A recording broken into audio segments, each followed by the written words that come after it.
A hot beverage, a candle, even hot water from the shower can pose a hazard for little ones.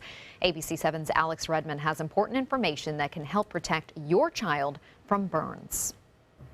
This little redhead is Isla, and Isla knows all too well the hazards of touching something too hot because it can burn little tiny hands just like these.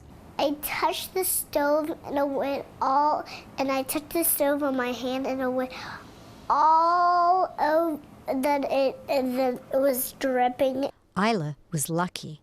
And I had water and Dad put water all over me. Initially, make sure that if it's a burn caused by something that's still hot, remove the clothing, remove the source of heat.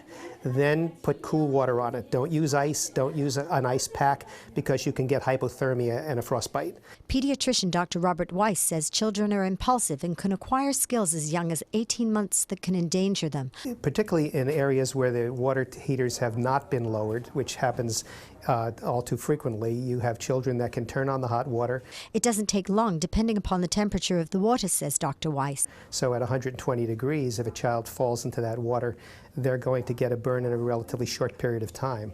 Toddlers love the kitchen, explains Dr. Weiss, and if parents are distracted, accidents can happen. And they pull down on that washcloth, which is on the stove. It opens up, or they're broiling and the stove is partly opened, or even just touching the door of a very hot oven can cause a burn fairly quickly. In fact, 160 degrees or higher, burn is almost instantaneous. Educator and grandmother Julie Rohr McHugh recalls a burn accident involving her husband's beverage and her 10-month-old son. He went right across the table and grabbed his coffee cup and spilled it on his chest and burned his chest very badly. By the time I pulled his shirt off, the skin went with it. Resulting in a trip to the ER, but no scars, says Rohr McHugh.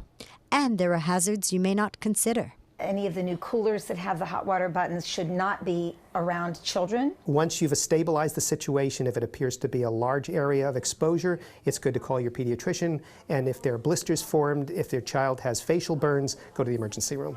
Reporting in Sarasota, Alex Redmond and Isla, ABC 7, your Suncoast News.